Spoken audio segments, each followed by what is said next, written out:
আমরা বুঝতে পারলাম যে আল্লাহ পাক পুরো সৃষ্টি জগৎকে ভালোবাসেন। আল্লাহ পাক আমাকে ভালোবাসেন, আপনাকে ভালোবাসেন।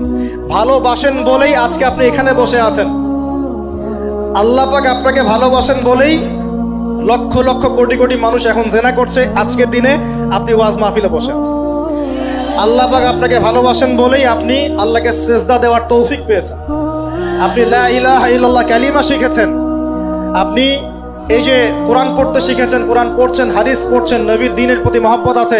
আল্লাহ আপনাকে ভালোবাসেন বলেই হচ্ছে। কখন বুঝবেন আল্লাহ আপনাকে ভালোবাসছে? যখন আল্লাহ পাকের অনুমোদিত কাজগুলো আপনার ভালো লাগবে।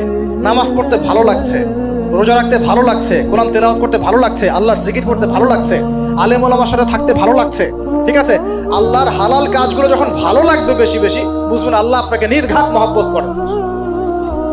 আর যখন আল্লাহ পাকের নিষেধগুলো, হারাম, মদ আমার ভালো লাগে না, জেনা ভালো লাগে না, আমার খারাপ জিনিস দেখতে ভালো লাগে না, খারাপ শুনতে ভালো লাগে না, বুঝবেন আল্লাহ আপনাকে ভালোবাসেন। আর যখন দেখবেন খারাপের পিছনে আপনার ঝোঁক বেশি, দুর্নীতি করতে ভালো লাগে, সুদ খাইতে ভালো লাগে, ঘুষ খাইতে ভালো লাগে, কাউকে ঠকাইলে মনে হয় আমি স্মার্ট হয়ে গেলাম, হ্যাঁ, মানুষের টাকা আত্মসাৎ করতে ভালো লাগে, নামাজ না পড়ে ঘুম দিতে ভালো লাগে, ঠিক আছে, রমজান মাসে বিড়ি টানতে ভালো লাগে, ঠিক আছে, মেয়ের সাথে যে টাঙ্কি মারতে ভালো লাগে, তখন বুঝবেন যে আল্লাহ আপনাকে এখনো ভালোবাসেন বা আপনি আল্লাহর ভালোবাসা পাওয়ার যোগ্যতা হারিয়ে ফেলেছেন। আল্লাহ পাক আমাদেরকে বোঝার তৌফিক দান করুন। এখন আসি, আল্লাহ পাক এবং তার রাসূল আমাদেরকে এমন কি কি কাজ বলেছেন যেই কাজগুলো করলে আমরা সরাসরি আল্লাহর ভালোবাসা পাবো ইনশাআল্লাহ। জানার দরকার আছে কি নাই? আমি অল্প কয়েকটা কাজ বলে শেষ করছি। এক নাম্বার, আল্লাহ এবং তার রাসূল আমাদেরকে জানিয়েছেন আমরা যদি তাওহীদের উপর থাকতে পারি, একত্ববাদ, লা ইলাহা ইল্লাল্লাহ, আল্লাহর ভালোবাসা পাবো ইনশাআল্লাহ। যে ব্যক্তি শিরকের পাপে লিপ্ত আছে সে আল্লাহর ভালোবাসা পাবে না যতক্ষণ না সে তওবা করে ফিরে আসছে। অতএব আল্লাহর ভালোবাসা পাওয়ার জন্য এক নাম্বার কাজ কি ভাই? আল্লাহর তাওহীদের কালিমা লা ইলাহা ইল্লাল্লাহ এর উপর থাকা, শিরক বাদ দেওয়া। শিরক সম্পর্কে জানার জন্য একটা বই পড়েন, কিতাবুত তাওহীদ। কি নাম বললাম?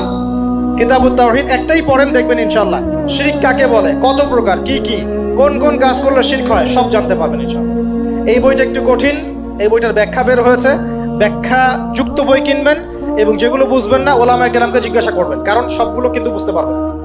এক নাম্বার। দুই, নবী সাল্লাল্লাহু আলাইহি ওয়াসাল্লামের অনুসরণ করলে আল্লাহ আমাদেরকে ভালোবাসবেন। দলিল, আল্লাহ পাক সূরা আলে ইমরানের মধ্যে বলছেন 31 নম্বর আয়াতে আল্লাহ বলছেন, কুল, হে নবী আপনি বলে দিন, ইন কুনতুম তুহিব্বুনাল্লাহ, তোমরা যদি, হে আদম সন্তান, হে উম্মতে মুহাম্মাদি, তোমরা যদি আল্লাহর ভালোবাসা পেতে চাও, ফাত্তাবিউনি, তোমরা আমাকে অনুসরণ করো। কাকে? আমাকে বলতে কাকে? রাসূলুল্লাহ সাল্লাল্লাহু আলাইহি ওয়াসাল্লামকে। তাহলে কি হবে? ইউহিব্বুকুমুল্লাহ, আল্লাহ পাকও তোমাদেরকে ভালোবাসবেন। বলে সুবহানাল্লাহ, আল্লাহ আমাকে ভালোবাসবেন ইনশাআল্লাহ। আর কি? ইয়াগফির লাকুম যুনুবাকুম, আল্লাহ পাক তোমাদের সমস্ত গুনাহ মাফ করে দিবেন। আল্লাহু গফুরুর রহিম, আল্লাহ পাক পরম করুণাময়, অসীম দয়ালু। তার মানে আল্লাহকে পাওয়ার, আল্লাহর ভালোবাসা পাওয়ার দুই নাম্বার কি মাধ্যম? নবী সাল্লাল্লাহু আলাইহি ওয়াসাল্লামের সুন্নত অনুযায়ী জীবন করা। ভাই শুরু করব কোত্থেকে? শুরু করবেন চেহারা থেকে। কোত্থেকে?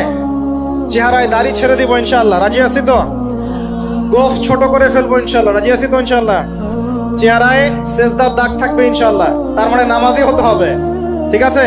পোশাক পরিচ্ছদ হবে রাসূলুল্লাহ সাল্লাল্লাহু আলাইহি ওয়াসাল্লামের মতো ঢিলে ঢালা, মুত্তাকিদের পোশাক। চুল হবে কার মতো? মেসি নেইমারের মতো।